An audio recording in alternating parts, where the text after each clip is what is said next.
We're back.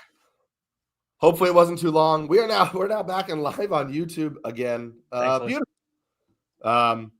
Hopefully all you users continue to start trickling in. Now, if you see us on YouTube, feel free to ask questions. Let us know kind of what you want to know about anything going on in the winter meetings. James, I'm going to ask you while I get this set up. What do you think about this Orioles lineup with Pete Alonso in there? There is some talk that it's like one of the best lineups in baseball. Do you agree with that? Oh, yeah, totally. I think there's also a funny park factor that will affect Pete Alonso in a positive way rather than negative going to Camden Yards, where he's a prolific power hitter, of course, but he's not exactly this kind of pulled fly ball maven that a lot of other power hitters are. Where a big part of his power alley is to right center field as a right field hitter, and Camden Yards has one of the kindest right center field alleys to home runs in all of baseball. So I think that while as a right-handed hitter, it feels like a park downgrade, that's a park upgrade. And I think one that helps Pete Alonso actually age more gracefully than he possibly would have in a place like Citi Field. Right center field is not as kind. So the fact that you can go with this lineup in the middle, Westberg, Henderson, Alonso, not even playing in a hopeful jump from Jackson Holiday, a hopeful bounce back in Adley Rushman, and whatever growth we get from Dylan Beavers, Colton Cowser, Samuel Basayo, and the consistency of Taylor Ward, there's not a light spot in this lineup. Like I'm assuming they try to work a trade for either Mountcastle or Beavers now at this point, see if they can get a pitcher. Or everybody's favorite prospect, Kobe Mayo. Yeah, wow. What happened to Kobe Mayo after this one? Yeah. Metro trade for Kobe Mayo, but Metro go after Mountcastle and Mayo. This might be the best, at least the most complete lineup in baseball as it's currently constructed. Would you trade David Peterson for Mayo? Yeah, in a millisecond. I think that throw in. I mean, you probably have to throw in like a lower level prospect or whatever too, like a pitching prospect. But if that's the crux of the deal, would you do that? A microsecond, I would do that. I'm not the biggest David Peterson fan out there. I do think that his inconsistencies over the years has made me just totally sour on him. Like he could be my 4 or 5 in a playoff rotation, but I don't really see the very good upside that Dave Peterson has shown over the last few years. But it is funny now that the Orioles did tender a contract to Ryan Mountcastle, and now he doesn't even have a sliver of a chance, it seems like, for playing time with Taylor Ward, Samuel Basayo, and Pete Alonso on this roster. Like if Jackson Holiday becomes even like 40% of what we hoped he would be a few years ago, this is, I think, without a doubt, the best lineup in baseball. Yeah. We'll see. I think it has the potential to be. I think everybody crowning it as such now, after a lot of those guys had down years last year, might be a little bit premature, but we'll see. We've got some fellow ranters in here. DVS says, I'm so disgusted. Put Stearns on the next flight out of town to LA, to Baltimore, wherever he wants to go. Total joke. This is Polar Bear Pete. You know, I think that there's a lot of sentimental value here. He's the franchise home run leader. Well, there's the famous rant from Don LaGreca on ESPN Radio. I'm not sure if you've ever heard of it, but it's the fact that the Mets there's never been a really forever Met. Like if the forever Met is Ed Kranepool. Don LaGreca goes through this diatribe of like, if you picked up Ed Kranepool from the airport, he'd have to explain who he was. And again, Ed Kranepool still is a tremendous player, very important Met in the history and their lore, but Pete was the forever Met. Like Pete could have retired as a Met, taken every at bat with the club, hit 500 homers like that. That was the guy. And now it's like, there's always been a snafu when we've tried to get a forever Met, and there isn't one. And that part will hurt a lot when I see Pete Alonso in Orioles jersey next year. Yeah. Our friend Nick Pollock over at Pitcher List is worried about you. He says, hey, James, are you okay? And apparently I forgot. Listen, I wasn't going to rub it in, but it's Edwin. It's losing the Big Ten championship. It's Pete Alonso. It's been a rough few days. But you have the college football playoff, so that's okay. Yeah, Ohio State's odds to win the national championship went higher after their path was revealed from moving from the 1 seed to the 2 seed. So I can't be particularly upset about that. Even though I was a little mad in the moment about that, but tell Nick at least thankfully we beat Michigan. Hopefully he can enjoy that one. It's just it's a really weird 24 hours to be a Mets fan. It's a reckoning of a roster that sadly there's a lot of sentimentality from, where at the same time they never won anything. Right. And That's that is it. an interesting thing. It feels like, so if Jeff McNeil gets traded, which feels likely, That could happen before the end of the stream. right, then the 5 longest tenured Mets from heading into the offseason will all be gone. Yeah. Which is Nimmo and Diaz and Alonso and McNeil. And then, do you know the fifth one? There's your trivia. The longest tenured Met right now. The fifth of that group. It was Nimmo, Diaz, Alonso, McNeil, and there's a fifth guy who's part of the longest tenured Mets, and he is gone. Oh, he's gone already? Yeah. I can't even think about last year's team right now. It wasn't David Peterson? It's Drew Smith. Oh, Drew Chains. I miss Drew. Drew, Yeah. there's also there's been so many weird stories and leaks about how possibly dysfunctional the Mets clubhouse might have been last year.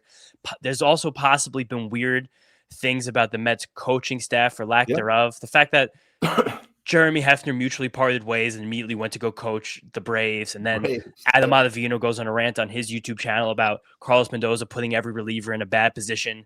It's a strange moment right now for this Mets team, and maybe one that would have come if there wasn't a miraculous run to the NLCS 2 years ago, one that it seems like no one, including people inside that building, expected, honestly. Yeah, listen, you could watch that team and think the bullpen management could use a little bit of work, so that doesn't shock me. Nick added that you can't have a rivalry if Michigan keeps winning, which is true. And also, it was a pretty good, I think Michigan fans, and I count myself as one, watching that football team this year, knew it wasn't going to be quite a great season, but it was an okay season, and they are just a wagon in basketball right now. Just like amazing. Watching that basketball team there's nobody standing in their way. It's pretty awesome. But we'll get back to baseball. Berna has a question. Is it true the Tarik Skubal trade is close to being complete? So I don't know if you've heard anything different, James. I have not heard anything that there's a trade close to being complete. I have heard that there's growing belief that he is going to be traded, which, conversation for another time, utterly ridiculous that you would trade a pitcher like Tarik Skubal when you continue to be so close to a World Series. And part of the reason is because of him. Like, you don't trade him. I'm honestly like, if he walks, he walks. I don't care. Like, I'm going to make him he's going to be a free agent. I'm going to make him as enticing an offer he could possibly get. I'm not trading him away when I've waited so long to get him. But I'm not hearing that anything is close. Are you? Well, there's been one report that's gone mega viral now. It's up to over 3 million impressions on Twitter from a KTLA, that's a local news station in Los Angeles, sports anchor David Pingalore, saying that 16 hours ago, he says the deal's done. It's not been corroborated by any accredited reporters. So again, you take that with a grain of salt. I'd be surprised if a deal is close, if one is working in the background this much, because just like similar to you, this Tigers team held massive payrolls through the 2010s, and they did so while competing for world championships. It didn't get them anywhere, and it led to one of the most gruesome rebuilds we've seen in baseball over the last half decade that didn't even really come to fruition until a totally new regime took over than the one who actually pushed that rebuild into focus. But they probably have the money to pay him. And like you said, like, he's such a trump card. This Tigers roster is objectively bad, and objectively has been the last 2 years. And both times they've gotten to the final 8 of the Major League Baseball playoffs. So there's no real reason to be in a rush to trade this guy when modest improvements in the near term can actually make you a World Series competitor. And giving the commitment to him in the long term seems to make you a sustainable World Series competitor. Yeah. Yeah, and it'll be interesting to see. I can't see it happening. I can't see why you would want it happening. I obviously see it happening because people are talking about it. Like, where's he going to go? Is it going to be the Dodgers? I hope not. If it is, I would be very upset about what happens next season. Yeah. So if you're the Mets, is this still of interest to you? Do you say, like, hey, we have a lot of really young pitchers. Can we swing a trade for Skubal, even though we've let a lot of these other, like, longer tenured or big name MLB guys go? Do you kind of reload with like an ace in the rotation?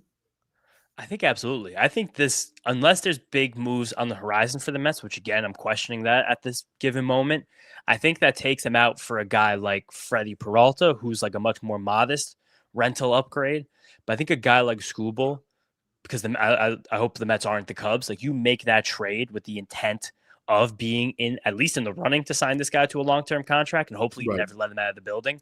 So I think you do put that up, especially because I know Tarik Skubal is a unique talent. He's I think basically without a question right now the best pitcher in baseball, at least between him and Paul Skeens. Like he's the prices for rentals over the years is not as much as the public would like to believe in the mock trades that get put out all over the world. So you can give a lot more than the Orioles get than the Orioles gave for Corbin Burns and still come out looking pretty good on a trade like that, especially if you're able to offer a long-term contract. And if you put Tarik Skubal in the current Mets team, like they probably do get to the playoffs. They probably do have a shot with just the trio of Lindor, Soto, and Skubal to at least hopefully give the Phillies and the Dodgers a run in the playoff series.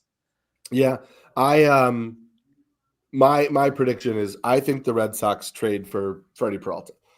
I think the adding to their starting rotation, they have more guys than they need right now. I think there's Bayo and something else going to the Brewers for Freddie Peralta. Might just be Bayo, like Bayo and something small. Yeah. Bayo and an interesting prospect or something like that. Because Bayo is like a very quality but like low ceiling starting pitcher at this point. Could you probably think you can coax great results out of him just in a better ballpark with significantly better defense like the Brewers have? Well, also Bayo fits now that these new changes to Bayo, where he's now a 3 fastball variation type, pitch to contact, baby. Get weak contact. Like that is what the Brewers do. And so I could definitely see that happening. Cow Chad says, hold Matthew Boyd for nothing, but trade Skubal the Detroit Tigers way. What's your opinion on Freddie Peralta? Because I know you and Nick especially are often a bit lower on consensus than Freddie, like fastball Freddie, kind of chaos Freddie, loses that release point, and then he kind of falls all over the place. But this past year, the way the repertoire expanded, the way we saw more changeups, quality curveballs, like does that change your opinion of the long term for Freddie Peralta here, as he might be losing fastball velocity? I think so. I mean, I think that what holds true for me about Freddie Peralta is that I think that there will always be some chaos. There'll always be some inconsistency because the fastball is an inconsistent pitch by nature. And when you have an inconsistent foundational pitch, you will be inconsistent. But I think the lows will be not so low because he now has a deeper arsenal to widen it out. So I think that Freddie Peralta's future got a little bit safer, but I think that there is still some there's still a little bit of chaos to be had there. But I think like if he's my ace, I'm probably I'm like a little nervous because I don't know that like if I give him the ball every 5 days, like Skubal, Crochet, DeGrom, whatever, all the guys we always rank near the top, Skeens, like all those guys, you're like, I'm probably getting dominance here, or like 2 runs in 6 innings, right? Yeah. With Freddie Peralta, you're like, I could get 6 runs in 3 2/3. It's entirely possible. And so I'd rather have him as my second starting pitcher. Would you have preferred, I know there's a world, like your prediction that they get both of them, would you have objectively preferred Sonny Gray or Freddie Peralta if there only could have been one? I would have preferred Freddie Peralta. Okay. Yeah, if I could only have gotten one. But yeah. You made a face like you were like there's like something had happened. Oh, I was keeping up with the Rule 5 draft. I was looking at it too. Nobody that's like, oh my God, everybody, knows him. Justin Armbruster went to the Mets. Really? In the AAA portion. Griff McGarry to the Nationals, I think. Yeah, Griff McGarry, I think, is the most notable. I think he's the most notable name, because he's been kind of fringy. Actually, the most notable name is probably Roddery Munoz, who went to the Braves, but Roddery Munoz hasn't amounted to much of anything. I think I see the Astros for Roddery Munoz. Yeah. Oh, he went from the Braves to the Astros. Yeah. So I'm going to post a question in the chat so I can put it up here. Okay. But this is my question to you. Are you concerned about Shane Bieber's forearm? Because a report just came out yesterday that Shane Bieber was dealing with forearm fatigue at the end of the season and pitched through it. People were wondering why he picked up his $16 million player option and didn't try to get a longer-term contract. And so there's some speculation that that may have been part of the reason, is locking in $16 million for a guy who was battling forearm injuries at the end of the year may have felt like the safer bet. Given his extensive, elbow surgery issues, I had Shane Bieber currently ranked inside of my top 20 prior to this news. I may be way out from a fantasy perspective on Shane Bieber because this now makes him a much higher injury risk in my book than if he had just finished the year healthy. Oh, no doubt about that. And we've seen it in the actions of the Blue Jays since the offseason began. Again, that was like a collective slight shock around the baseball world when Shane Bieber took that option, because you're going to see a lot of starting pitchers get a lot more money out there in the free agent market this year. Guys who might not even have as good of a 5-year view of Shane Bieber, but immediately Dylan Cease, Cody Ponce, the Blue Jays were trying to insulate their rotation, which again felt weird with the Shane Bieber automatic opt-in for a small amount of money. But this is worrisome by all accounts right now. He's someone who's dealt with elbow issues over the last few years. He just came back from Tommy John last year. A second significant surgery in such quick succession could honestly, sadly, completely destroy Shane Bieber's career after he just turned 30 this past season. It's a no-go in fantasy. It's probably almost a no-go in real life for the Blue Jays at this moment. I think there should be tons of fear across the board with Shane Bieber, especially when we've seen such intense velocity oscillations from him in the past. Like, I don't know if Shane Bieber can sustain even mid-rotation starting pitcher upside as a 91 mile an hour guy, which is where it could be after another big velocity downgrade. Yeah, it is. It's unfortunate because I was a fan, again, early in my rankings of him with a full season with the Blue Jays and feeling like, hey, he finished that whole year, was healthy, whatever. But obviously that wound up not being the case. And so that's, that's a bummer. I don't know that I can take that chance. Like, if he falls and I'm picking him, around pick 250, 300, and it's like if he pitches, fine. Even pick 200, if it's like my rotation is kind of filled, then I could see it. But that's a little bit rough for me. Yeah. I should say of note, I do want to just talk. You mentioned the Rule 5 draft. It just, it's happening. But the first pick in the draft, mildly interesting to me. Okay. It's RJ Petit, who was a reliever in the Tigers bullpen. He was in AAA last year. First of all, he is 6'8" and listed at 300 pounds. So who knows what his actual weight is, but he's 6'8" and listed at 300 pounds. But he had a 2.68 ERA with 79 strikeouts in 66 and a third innings for the Tigers AAA team. He's going to Colorado, where he has to be on the active roster all year long. And it's like, are we going to make some spec bids on RJ Petit at some point, some spec save bids at some point in the year? Like, I could certainly see it. I mean, I hope nothing happens to my boy Seth Halverson, but I'm impressed at the way the Paul DePodesta regime is starting in Colorado. I think hiring Josh Burns, taking Tommy Tanis from the Mets to be the assistants in that front office, and then making what seems like a sharp first pick of the Rule 5 draft. Like, these are the things you want to see for a team like the Rockies that I think we collectively hope just can enter some kind of era of competence that they have never really been able to show. Yeah, it's hard that you're going to say the guy who made the trade for Deshaun Watson and signed him to that contract is the guy who's going to bring confidence to the That's why Rockies. when the time it happened, I was like, I think this might get worse. But I mean, the first hires he's making, I'm like, okay, I see some kind of positive vision there, which we've never said about the Rockies, really ever. And they've oddly been more willing to spend money than the other bottom dwellers in the league, like especially I'm sorry to all Reds fans out there getting a firm announcement that your team was no longer willing to spend money because they only were willing to spend it on Kyle Schwarber just because Yeah. he's from the Cincinnati area. Like at least that's not what's happening. At least there's real dollars being spent on getting high quality people in a front office for the first time ever in the history of the Colorado Rockies, because all their Pobos either had the same last name as the owner or with the organization since before its inception as an actual ball club. Yeah. That was interesting.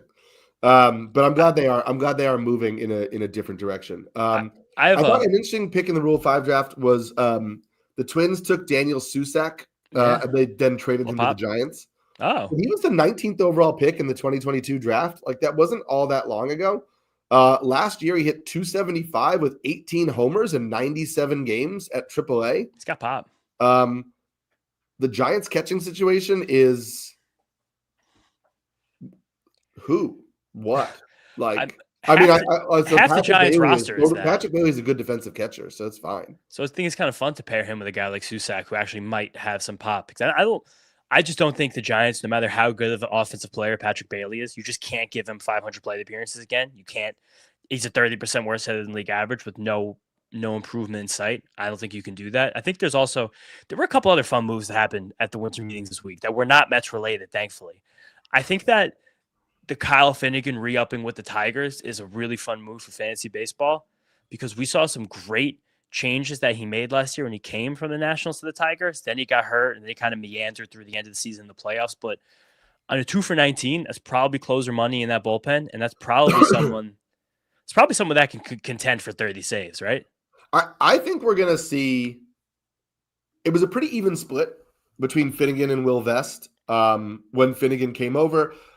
Prior to the injury, Finnegan then missed most of September with an injury. So if you look at just like post All-Star break stats, you're going to see Vest has way more saves, but Finnegan missed like 3 weeks. Yeah. But I believe they were 4 saves apiece.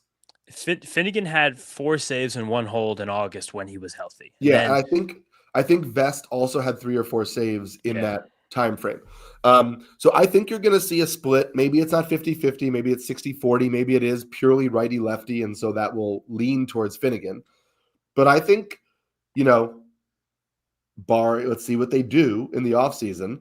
But if the Tigers remain a competitive team, I think you're getting 25-ish saves from Finnegan, and it could push more. And I think Vest becomes still like, in your NFBC formats where like maybe you don't want a traditional third closer, but you want somebody who's going to get some saves and pitch a lot. Like, and be good. Will Vest will be a really good reliever who might get 8 to 10 saves during the season.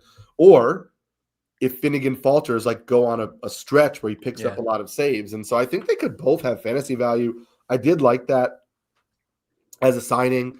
I like that as a move. Berna wants to know, what are your thoughts on the Yankees offseason? Any updates on them?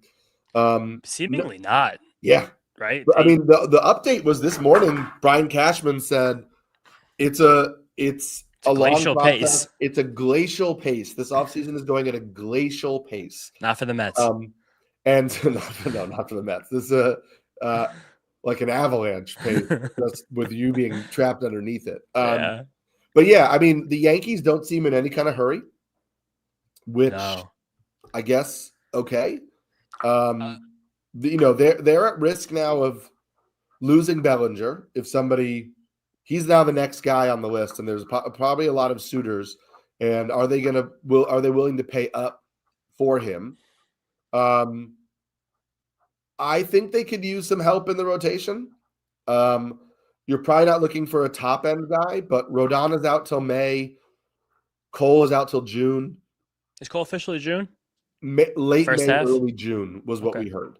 I'm just operating on the assumption that if you say late May, early June for a 33-year-old, 34-year-old, coming off a full lost year due to injury, and you're a team that expects to contend, you're probably going to err on the side of caution rather than throwing him right back in there. The bullpen, lost Evan Williams. You have Bednar still. You don't need a closer, but, might be nice to add another high leverage arm. The Yankees are funny doing the anti-Mets right now, where they're running back the entire team, the entire core. It seems like they're not willing to make any massive changes to a team I think that they feel was on paper good enough to get to the World Series last year, but also without. It's funny, the Trent Grisham situation. It seems like the Yankees might have offered him that qualifying offer with the possible expectation that he was going to decline it. Yeah. And then he opts into it, and you're like, now that changed their outfield budget a lot. Like, there's going to be a lot of the next Yankee season is going to rely on homegrown players, which has not been a thing we've said about the Yankees a lot in the last decade plus, where it's a Ben Rice, Jason Dominguez, Austin Wells, Anthony Volpe season. Like, there's going to be a lot of heavy lifting done by those guys. Same with Cam Schlittler and Luis Heel, as that starting rotation is aligned right now. But it seems like they're very content with the status quo. You also have to think that they're going to be one of the teams that hotly pursues Tatsuya Imai. They seem like a very good fit for him. But then also at the same time, like, I think Imai winds up being a fly ball pitcher in the major leagues with his fastball shape. I don't know if I want a fly ball pitcher in Yankee Stadium coming here for the first time. I don't know if you want to, kind of dance with a possible home run problem for a guy you might have to commit $200 million for. There's a real desire for the status quo among Yankees front office right now. It doesn't seem to be echoed by their fan base. Yeah. I think they need to do something. They're currently doing nothing. The AL East is trying to do something. Another team trying to do something is the Pittsburgh Pirates, who at least extended a viable, sizable offer to Kyle Schwarber. Just signed Gregory Soto, who not nothing. I mean, he will probably form a closer tandem with Dennis Santana. Yeah. They appear to be in on Brandon Lau as of today's reports. They traded Johan Oviedo to the Red Sox. Mm-hmm. In that deal, they got Jostinson Garcia, known as the Password, who had kind of vaulted up into top 100 prospect status. Yeah. I will say, as a Red Sox fan, I think it maybe is not going to look as good as it did for stretches last year. No. I mean, this is a guy who hit 271 in AAA, but he was only hitting 250 in AA. He had 102 strikeouts in 81 games in AAA. There's a lot of swing and miss there. And so I kind of think the Red Sox, like, trading him when the hype train had gotten so high, makes a lot of sense. You have to do something with Johan Oviedo. You have to either get him to throw strikes. Well, really, you have to get him to throw strikes. But if you can, that's a pretty good return. But do you think the Pirates actually make a meaningful move? Like we've talked about, with Skeens and with Bubba Chandler, and they're going to get Jared Jones back, May, June-ish of next year. Braxton Ashcraft is interesting. Mike Burrows is interesting. Mitch Keller is like fine if he's your SP4, 5 type of guy. Like, they have a decent enough pitching staff. If they could put together a decent lineup, like, they could win some games. They could be like Marlins level feisty from, last year, a couple of years ago. Oh yeah. Do you think we'll actually see them do anything? I think they're at least intending to try to do something. I don't know how serious they are to do it. I think this is the first, they want us to at least believe so. Like, this offseason could end with, Carlos Santana and Ramon Urias still. I think there's a really good chance of that happening, but at least this is the first time they might be trying to try, which is the way I want to phrase that. Mm-hmm. I see no reason why they wouldn't. I do like the Jostinson Garcia shot. I think that there's a world where you could get like a Wilyer Abreu outcome on him from the same team that developed him. You have to take those shots. It's a fun shot to take, yeah. Like, you have to take those shots. Jostinson Garcia could hit 30 home runs in a major league season and give you plus outfield defense. Like, that's for a guy like Johan Oviedo, which from the Red Sox perspective, like, you're betting on pitch traits, and from the Pirates perspective, yeah, you have a decent rotation. Like, that's a fun trade to make. That, as a Pirates fan, just making a deal like that would make me more excited about this team than I think I would have been over the last 24 months. Yeah, they also added Marco Luciano, which is like, Fun. I can't believe he's not an Angel. Right. Marco Luciano, only 24 years old. It has not worked out, but like, these are the things the Pirates need to do. Like, take a shot, see if it works out. Have fun. Yeah. Have a little fun, And Pirates. this is fun again. Like Pirates have fun. Like make the move for Munetaka Murakami if the contract comes down. Like make Right. the move for Kazuma Okamoto if that is something that's feasible. Like get some players on this team. Try to get a wild card spot. The Mets probably aren't going to get one now. So there's definitely an open spot competition wise in the National League. Yeah. Do you think the Phillies are just going to run it back? Is the question from Berna here. Schwarber, 5 years, 150 mil. They gave an extension to their manager. They have apparently a contract offer out to JT Realmuto. The last report is that the ball is in his court. So like, they could, there are some minor moves that they could make. There are some reports that like they're still looking for, do they run it back? Do they have Justin Crawford play center field? Or do they try to acquire a center fielder? They've been like linked to Luis Robert a bunch. But do you think the Phillies are basically going to run it back with the same team? And then I guess it'd be Andrew Painter for Ranger Suarez in the rotation, unless they bring Suarez back also. I don't think they had much of a choice, sadly enough. Like, and that's also not that bad of a thing. Like, this was a good Phillies team, but you do kind of run the risk by bringing back the same exact team over and over and over again of like just staleness setting in.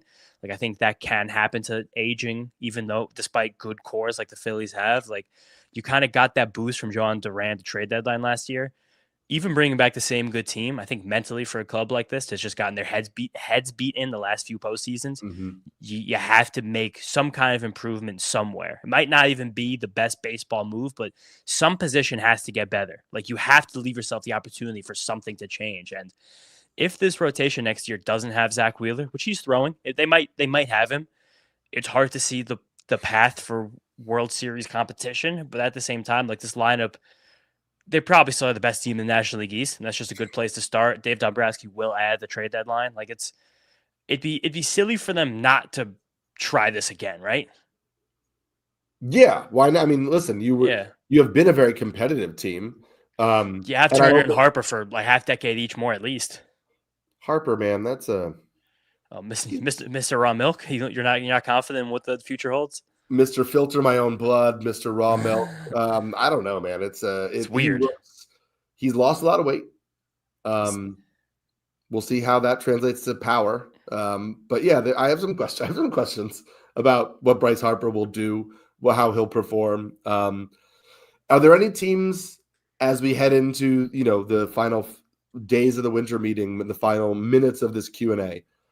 Are there any teams besides the ones that we've already talked about that you are like really watching to see what they do over the next couple of days?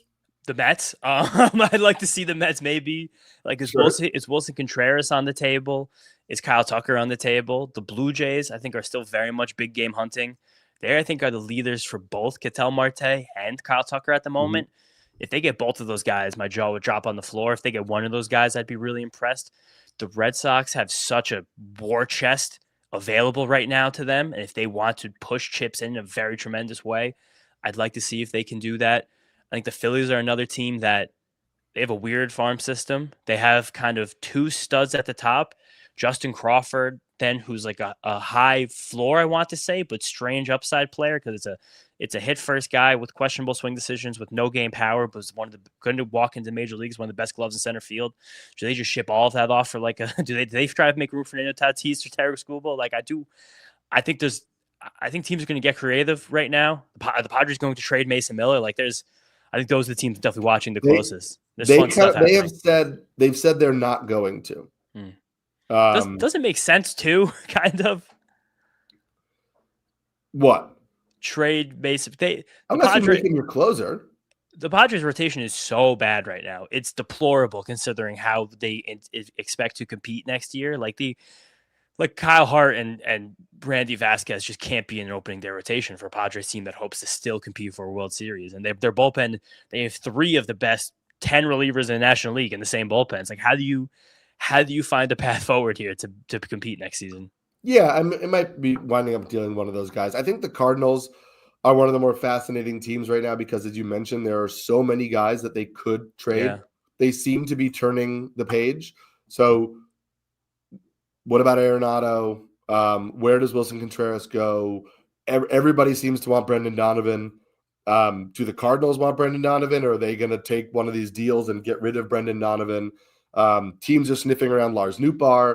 He's never quite emerged into whatever they thought that he was going to be. So do you take some of the offers on Lars Nootbaar? And so I just think the Cardinals hold some interesting pieces in this postseason, in this offseason, because I think really the only thing nailed down in their lineup is Mason Wynn. Definitely. And I guess kind of Alec Burleson, because like he's probably your starting first baseman if Contreras leaves, or your starting left fielder, or whatever. And you really need pitching, because the Cardinals rotation right now, if you had to guess who Fangraphs has as the Cardinals ace, who would it be? Is it Richard Fitz? I don't know. No, it is not.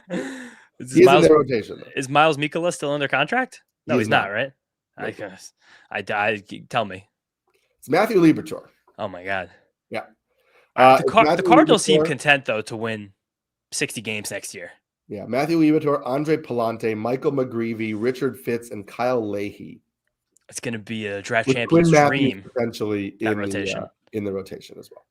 The Cardinals just seem like this is going to be the first time in a long time this will happen for Cardinals fans. Just really okay with losing every single game next season. Yeah, they and it's wild. It's just tanking is not really a thing that so much happens St. Louis in baseball, just because you're not like secured the number one pick. But yeah, that is it's gonna be a bad team. We've seen some pretty prolific tankers over the last decade and a half. Like we've seen usually it's like poorly run organizations who are like unable, not great. Not a team like with the means and the perennial success to then say, hey, we're just not going to be good this year. Yeah, the tanking is more like an excuse to just save money for an owner. It's really more so than like let's accumulate talent like the NBA. Like there's no Cam Boozer to come to a Major League Baseball team. There's no guarantee of anything like that. Right. Well, there is a guarantee that we're going to get some more moves in the winter meeting. James and I will probably be back at some point in the offseason to cover those. Obviously not until the new year. And then we will probably try to fire up one of these in January when we get a few more moves and we can talk about some things. As you can see now, we're going to do these live on X as well as on YouTube and Twitch. So there's lots of ways to get your questions in. We got some articles coming out over on the website. We already have our reaction to the Edwin Diaz signing. We're going to get a Pete Alonso reaction up today as well. And so, as the moves come in, we'll continue to get those up. I'm doing a winter meetings recap that'll come out tomorrow or Friday morning, just touching on the big moves that we'll have the main articles on, but then kind of taking a big scoop of all the low moves to give you guys an update on a lot of the things that you might have missed that happened this week. Yeah, and then as always, just remember to keep it locked to Rotoworld. We are updating literally everything on the player news feed. Even like, did you know that Albert Abreu signed in Asia? Because he did, and we blurbed about it. And so you could have read about that. Brian Mata too, right? Over on the website. What? Brian Mata, Yomiuri Giants. Brian Mata. There was a time where I think I had him in a dynasty league, but didn't happen. Also, I guess there was somebody today that my guy Carson McCusker, who came up for the Twins last year, who's like just a behemoth right-handed power hitter who can't hit righties all that well, but I guess he just got DFA'd and he's going to sign in Asia too. So listen, he'll be the new Franchi Cordero over there. And we can tell you all about that. We're on the Rotoworld player news feed. So make sure you check that out. Check James' article out later this week.